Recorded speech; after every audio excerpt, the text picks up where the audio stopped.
La idea que tiene la DIAN y el gobierno con respecto a esto es la siguiente, es hagamos retención en la fuente sobre esas cifras. Pues ¿para qué? Para que la empresa como tal sea quien nos responda a nosotros, ¿correcto? Mediante el mecanismo de retención en la fuente. ¿Listo? Entonces, esos dineros los van a retener en la fuente.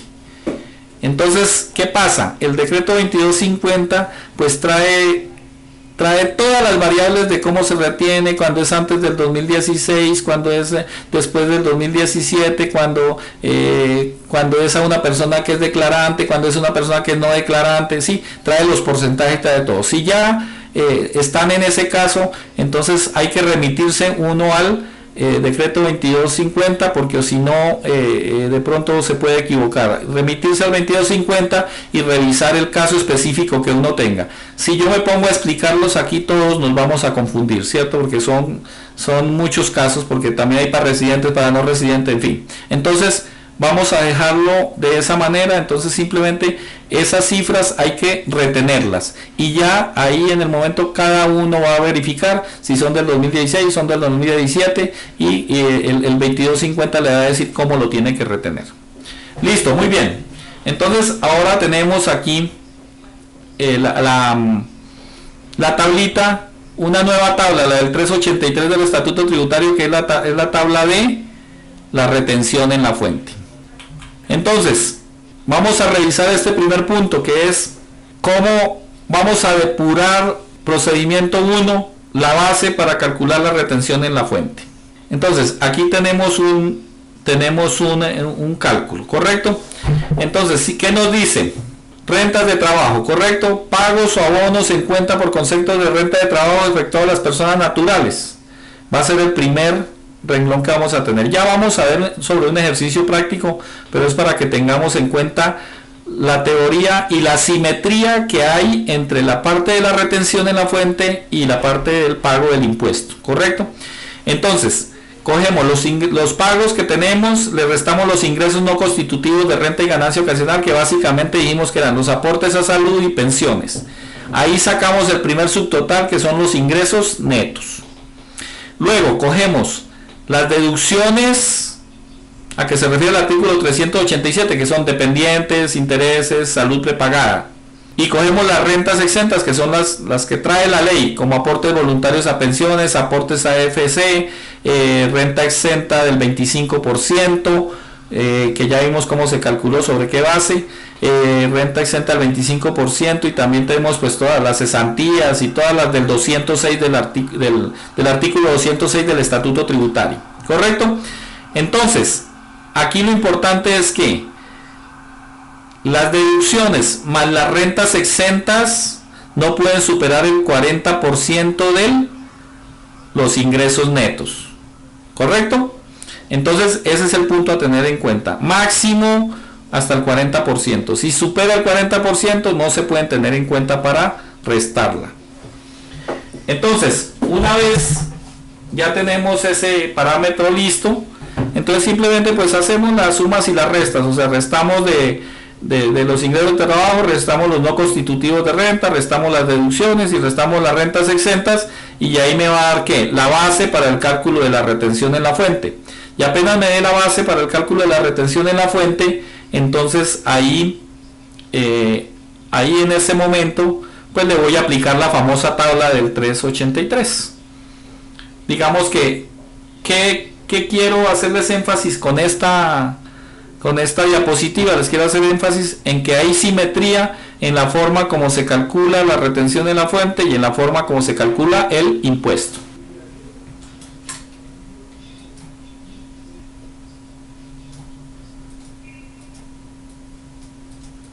Bueno, vamos a analizar el caso de una persona que tiene un ingreso de 7.500.000. Y aquí de paso vamos a analizar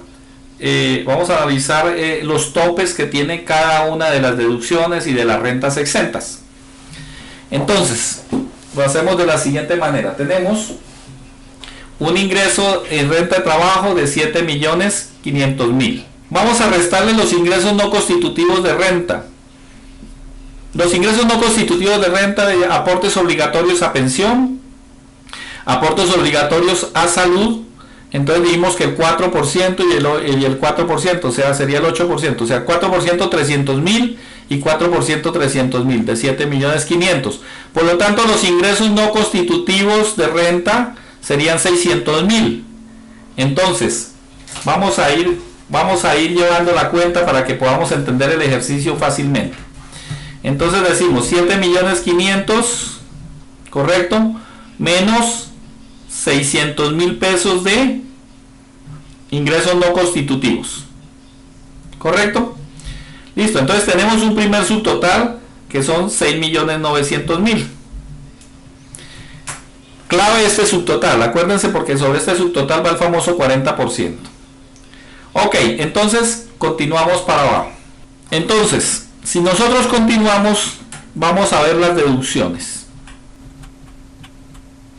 Entonces dijimos, deducciones, pago por intereses, bueno, ya ahí estabilizamos, pago por intereses de vivienda o costo financiero del leasing habitacional. Entonces, vamos a suponer que son 600.000 pesos. Dice, límite máximo 100 VT mensuales, o sea, el límite máximo son 3.315.600 para el año 2018. Esta la estamos haciendo en el año 2018. Deducción por dependientes, dice, no puede exceder del 10% del ingreso bruto del trabajador y máximo 32 VT mensuales, o sea, 1.061.000 para el año 2018. Se debe exigir certificado para aplicar esta deducción. Entonces son 750.000. Pagos por salud, medicina prepagada, no puede exceder de 16 VT mensual, o sea, 530.000 para el año 2018. Entonces son 300.000. Por lo tanto, la sumatoria de las deducciones nos dieron 1.650.000. Esas son las deducciones. Listo, ahí sacamos un segundo subtotal. Entonces cogemos los 6.900.000 que traíamos menos el 1.650.000 y sacamos un subtotal de 5.250.000. ¿Por qué vamos a ir sacando esos subtotales? La razón es porque acuérdense que el 25% tenemos que sacarlo sobre una cifra depurada. Entonces por esa razón vamos a ir sacando los subtotales. Listo, entonces ahora vamos para las rentas exentas en este caso. Las rentas exentas que tenemos, la primera es aportes voluntarios del empleador al fondo de pensiones. ¿Correcto? Dice 100.000. Están en el artículo 126, raya 1 del Estatuto Tributario. Y la segunda renta exenta son 290.000. Entonces, aportes a AFC es la renta exenta. Pero este tiene otra limitante. La suma de los aportes voluntarios más los aportes a AFC no pueden exceder el 30% de ¿qué? Del ingreso laboral o tributario del año. Máximo hasta 3.800 VT. Entonces, esa es la limitante que tiene la sumatoria de esas dos rentas exentas. Para el caso dijimos que eran 290.000. Luego tenemos otras rentas exentas. En esas otras rentas exentas dijimos que son 300.000. ¿Correcto? Entonces, el total de las rentas exentas son 690.000. ¿Sí? 690.000 el total de las rentas exentas. Y sacamos un nuevo subtotal, porque nos hace falta calcular ¿qué? El 25%, ¿cierto? Entonces el nuevo subtotal me da 4.560.000. ¿Listo? Entonces, ahora sí, sobre estos 4.560.000 le vamos a aplicar el 25% y eso me da 1.140.000. Y sacamos un nuevo subtotal que me va a dar 3.420.000. Ojo con esto. Entonces, ¿qué sucede? También el 25% tiene un máximo, ¿cierto? Y ese máximo son 7.957.440 para el año 2018. Entonces son 240 VT. ¿Listo? Entonces, hay que tener en cuenta. Entonces, ahora sí, ya tenemos todo. Entonces vamos a aplicar. Resulta que nosotros tenemos 6.900.000 que dijimos que era la cifra sobre la cual teníamos que aplicar la limitante del 40%. Entonces, si yo cojo los 6.900.000 y lo multiplico por el 40%, eso me da 2.760.000 pesos. Pero el total de las rentas exentas más las deducciones me dio 3.480.000. Por lo tanto, lo único que yo puedo restar o detraer son 2.760.000 pesos por concepto de rentas exentas y deducciones. ¿Listo? Porque está limitado. El resto no lo puedo hacer. Entonces, seguimos acá. Entonces, lógicamente, si yo cojo y resto los 2.760.000, que es el 40%, que es lo máximo que puedo restar, me va a dar ¿cuánto? 4.150.000. Entonces, ¿qué sucede? 4.140.000. 4.140.000 sería la base para calcular la retención en la fuente de esta persona. Entonces, ¿qué es lo siguiente que hago? Pues simplemente lo vuelvo VT. Entonces, al volverlo VT, me da que los 4.140.000 se me convierten en 125 VT. ¿Correcto? Si lo divido entre la VT del año 2017. Entonces me va a dar simplemente que tengo 4.140.000 dividido en 31.589, que es la VT, entonces me da 125, ¿correcto? Esos 125, pues lógicamente lo tengo aquí en la tabla, lo ubico en la tabla entre 95 y 150 y aplico la formulita.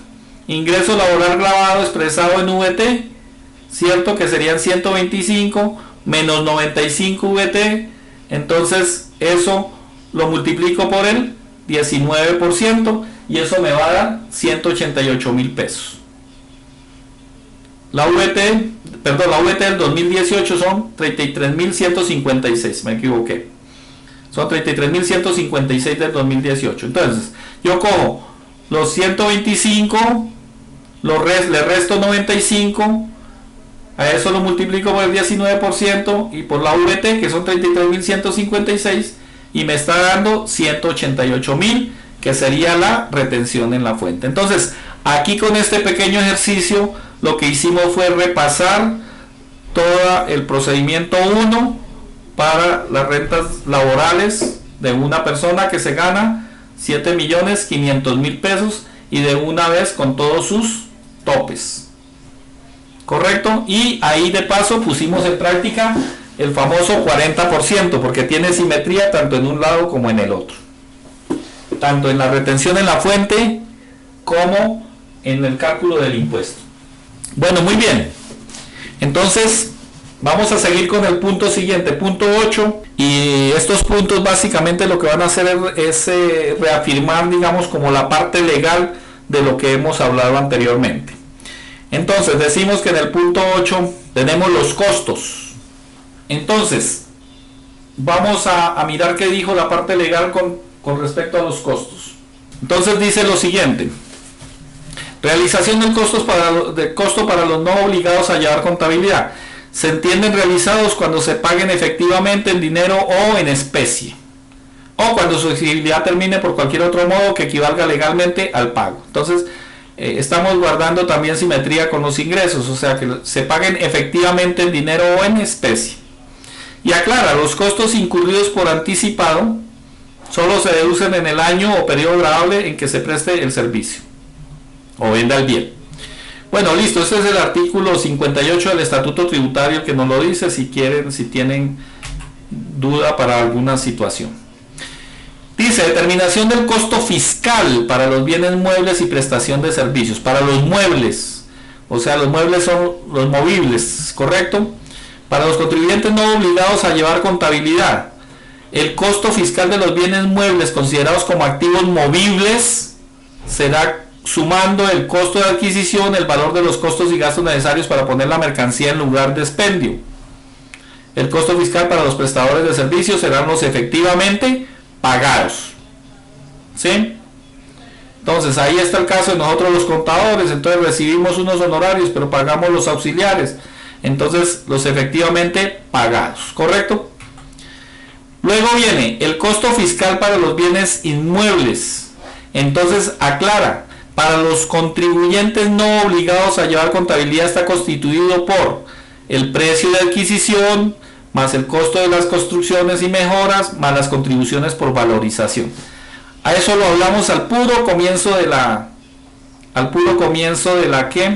la conferencia. Hablamos de cómo estaba constituido el costo, el precio de adquisición y cuál era el costo fiscal que se tenía. Ya ese costo fiscal, que era el mayor entre 4 que hablamos ahí, ese se le podía sumar las construcciones y mejoras y las contribuciones por valorización. Bueno, listo. Y mire cómo lo dice acá, porque aquí hay una situación especial. Dice, para los contribuyentes no obligados a llevar contabilidad, el costo de los bienes enajenados de activos fijos o inmovilizados, de que trata el artículo 60 del estatuto, está constituido por el precio de adquisición o el costo declarado en el año inmediatamente anterior. Por eso les hacía énfasis en que debemos dejar declarado en el año anterior, bien declarado, o sea, por el mayor de todos los valores que hablamos en ese momento, según el caso, más los siguientes valores, más los costos de las adiciones y mejoras, más el costo de las construcciones y mejoras, reparaciones locativas no deducidas y las contribuciones de valorización. Por eso es tan importante dejar bien declarado en el año inmediatamente anterior el costo en nuestro caso decíamos la casa de habitación, ¿correcto? Entonces esto solamente le está dando la fuerza legal a todo lo que habíamos hablado al comienzo. Dice, costo fiscal de los bienes incorporales formados, o sea, los intangibles, ¿cierto? Dice, para los contribuyentes no obligados a llevar contabilidad concernientes a la propiedad industrial, literaria, artística y científica, tales como patentes de inversión, marcas, derechos de autor y otros intangibles, se presume constituido por el 30% del valor de la enajenación. O sea, el otro 70% es gravable, ¿correcto? Entonces, ahí está.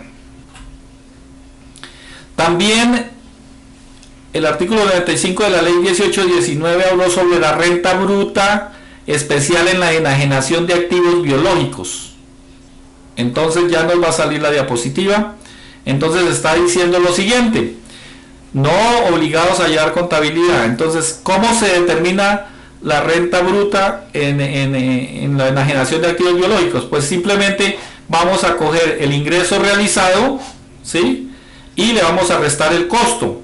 Pero ¿cómo corresponde ese costo? Entonces los costos por concepto de adquisición, más los costos de transformación, siembra, cultivo, recolección, faena, entre otros asociados a la actividad económica, ¿sí? Para poner los productos en el lugar de expendio, utilización o beneficio debidamente soportados.